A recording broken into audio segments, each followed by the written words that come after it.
Assalamualaikum warahmatullahi wabarakatuh. Ini tahun 2024 selepas 2019. Jadi sudah berapa tahun? 3 tahun.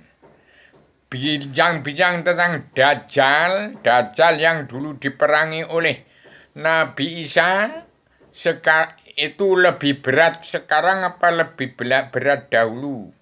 Kalau dahulu belum lahirnya Nabi Muhammad, itu berat mana memerangi Dajjal sebelum turunnya Nabi Muhammad membawa setelah adanya Al-Quran Al-Hadis. Sekarang Dajjal setelah turunnya Al-Quran Al-Hadis, lebih berat mana sekarang yang saya sebagai Adamana sudah menjelma di bumi memerangi Dajjal yang turun di bumi Nusantara setelah adanya Al-Quran Hadis. Nah ini, kalau zaman dahulu, zaman sebelum Nabi Muhammad, Nabi Isa memerangi Dajjal. Sekarang setelah adanya Al-Quran Hadis, berat mana memerangi Dajjal sebelum Muhammad turun, sebelum adanya Al-Quran di Indonesia, dan sekarang saya Adamana Zilma di bumi, lebih berat mana saya memerangi Dajjal, orang-orang dunia dalam mulut politik tidak ke agama itu Dajjal. Tuh, hati-hati. Kalau ini di saya lebih ringan karena ada Al-Quran Hadis, lebih penak. Balikkan saja pola pikir manusia dunia dalam mulut politik ke agama. Terus ingat sejarah agama kun payakun awaludin ma'rifatullah. Jadi hati-hati bangsa bersatu umat Islam mengkitabnya Al-Quran Hadis. Jangan disalahgunakan. Al-Quran jangan disalah. Kalau Al-Hadis adanya Al-Quran meluruskan lagi.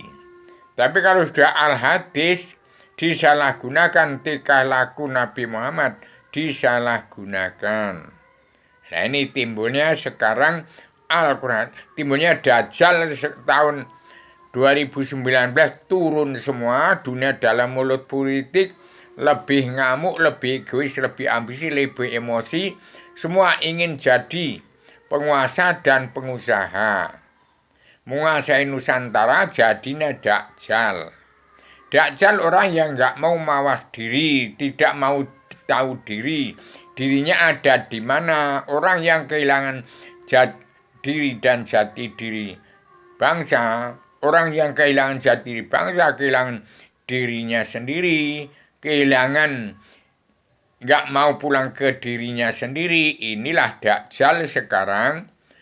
Meluap lebih jahil, lebih biadab daripada sebelum Indonesia kemasukan Al-Quran Al-Hadis. Nah ini saya yang paling berat memerangi Dajjal setelah adanya Al-Quran Hadis turun di Indonesia. Sekarang Indonesia harus pulang kepada adat istiadat budi luhur, tradisi dan budaya. Indonesia adanya surga Hindu Buddha, adanya Borobudur dan Prambanan. Timbulnya Ratu Pengging zaman Bandung Bondowoso. Itu pusat pengendalian dari pusar bumi. Dan orang dari Gunung Kidul itu orang-orang yang umat fitrah, jiwanya suci karena Allah tidak kesampaian seruan Rasul. Kitabnya tergelar gemelar tersirat sebelum tersurat. Itu orang Jogja Solo. Dan orang-orang Arab melanda Indonesia, memenuhi seluruh Nusantara. Menjadi Islam itu, Islam ini 73 Islam ada di Indonesia. Kalau Islam salafi, salap ngisar, salap dhuwur, itu jalannya benar-benar, jalannya lurus untuk ke surga. Asal-usul tepatnya agama sebelum turunkan ke bumi ke tempatnya saya. Kalau Islam salafi, kalau Islam NU itu ketergantungan. Baik dan buruknya itu akan tertimbang. Kalau Islamnya 25 Rasul, ya manusia akan mencari rasulnya masing-masing ke surga agama Kristen, Islam, Buddha, Hindu mau ikut ke rasul yang keberapa dari 25 rasul. Tuh. Kalau adat istiadat, kalau kesetanan ada dua macam. Kesetanan karena egois, apa kesetanan karena jadi sintreng, jadi dalang, jadi pesinden, jadi bintang film. Itu macam-macam kesenian adat istiadat tradisi budaya. Itu Indonesia terjadi dua itu. Jadi hati-hati kesetanan yang mana. Jadi hati-hati, Indonesia tahun 2024 harus mawas diri. Bangsa Indonesia bersatu harus damai, sabar, cinta, ikhlas, bersyukur. Petani dan pedagang, kaum buruh, kakek moyang DPR, jaksa hakim, preman penemu yang munafik, manusia bermuka dua kalau tidak ke agama. Itu orang-orang politik itu jahat, kata Bung Karno. Kecuali politik ke agama. Tapi kalau politik ke demokrasi ala barat, apa politik partai di Indonesia, itu nanti jangan-jangan ada pemilihan umum, jangan ada gajah sama gajah, petani dan pedagang kaum buruh dianggap wong cilik, dianggap rakyat jelata, dianggap manusia awam. Padahal manusia awam itu petani dan pedagang yang di desa-desa ditinggalkan sendiri oleh anak-anaknya yang bubar ke kota-kota besar, petani dan pedagang kaum buruh yang disepelekke, sosial ekonomi kerusuhannya sudah habis di korupsi orang-orang penguasa yang berkuasa dan orang pengusaha. Ini kesenjangan sosial ekonomi petani dan pedagang kaum buruh ke bawah. Sudah pasar-pasar kosong. Ekonomi ke bawah ini ditindas. Kesenjangan sosial ekonomi global yang menimpa Indonesia ini sudah kelas atas, kelas bawah terkutuk semua. Yang terkutuk kelas atas, kalau orang bawah ini tetap damai, sabar, cinta, ikhlas, bersyukur. Tapi orang yang dakjal-dakjal yang di atas itu, yang mana ya nggak mau mawas diri. Kalau petani dan pedagang kaum ini nggak ada apa-apa sebenarnya, hati-hati. Pak Jokowi Widodo, Pak Prabowo dan pendukungnya Ibu Megawati jangan meremehkan, saya katakan apa yang saya gambar dalam tiga banner itu adalah itu terbunganya rasa misteri legenda alam zaman sejarah agama politik tidak ada, tapi itu agama, sejarah agama. Kun payakun awaludin ma'rifatullah, bangsa damai dan bersatu. Damai, sabar, cinta, ikhlas, dan bersyukur. 100% setuju Indonesia menjadi negara mercusuar, pegang peranan penting dalam perubahan zaman atau revolusi mental dan revolusi kesehatan sedunia. Indonesia, Yogyakarta khususnya Solo itu adalah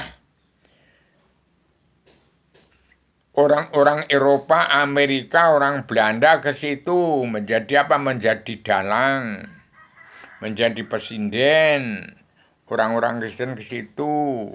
Jadi orang-orang Amerika, Eropa, Inggris, kemudian Rusia datang ke Indonesia, pulang ke tempat asal usul, ke surganya orang Jogja Solo itu umat fitrah.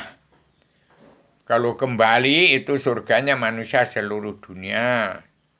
Terkristal menjadi apa? Surganya Hindu Buddha itu terjadinya zaman Ratu Pengging, zaman Ratu Bandung Bondowoso, Trisapta Borobudur dan Prambanan.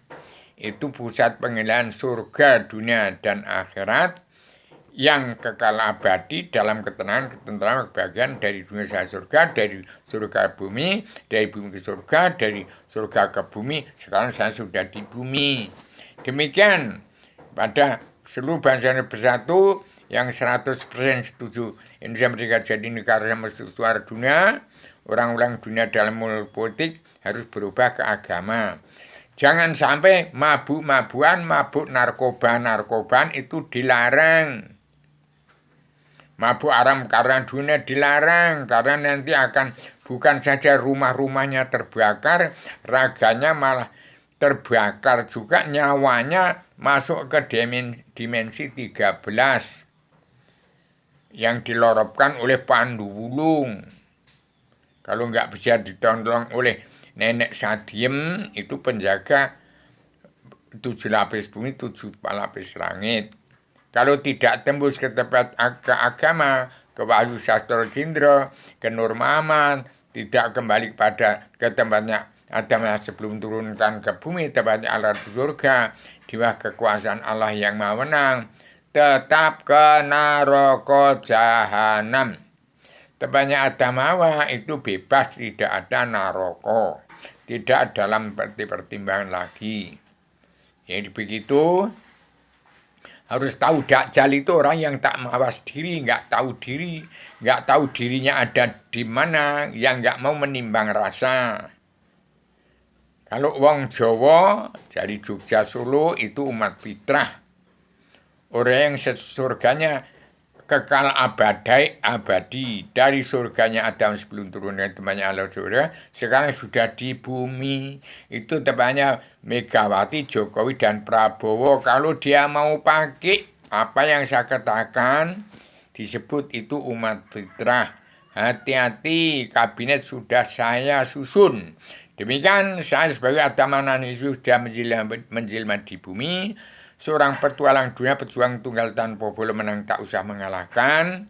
Tak mau jadi apa-apa, yang penting titip petani dan pedagang kaum buruh, hartanya dikembalikan. Dan dengan yang Megawati, Prabowo, dan Joko Widodo jangan mengasih bontotan kepada orang-orang yang itu benar tapi sesat. Jangan dibagi sumber daya manusia dengan cara begini, nanti nggak adil, dan nanti diambil yang di atas, orang yang berkuasa bersama pengusaha. Rakyat banyak nggak kebagian, menjadi benar tapi sesat. Itu bagi aja tanah penduduk yang rapat, sebarkan ke seluruh Nusantara seperti zaman Pak Harto. Jangan seperti Pak Harto adalah membunuh yang benar nggak boleh, yang salah babatnya jadi PKI. Nanti yang Joko Widodo, Megawati, Prabowo akan dicap menjadi PKI besar-besaran. Rakyat dianggap, nah ini nggak dipikirkan. Jangan sampai petani dan pedagang kaum buruh disepelekan. Jangan menjadi korban gajah sama gajah, kan pemilihan umum, akhirnya pemilihan umur. Gajah sama gajah bertengkar gara-gara pemilihan umum, akhirnya pemilihan umum, pemilihan umur. Rakyat nggak ngerti apa-apa, dibantai. Yang jadi PKI itu pemerintah, orang yang dunia dalam mulut politik, demokrasi tidak beragama, yang dibunuh rakyat. Jadi jangan membuat neraka semua. Demikian saya sampaikan secara radikal, universal, konseptual, koheren, konsisten, sistematik, komprehensif, bebas, bertanggung jawab. Assalamualaikum warahmatullahi wabarakatuh.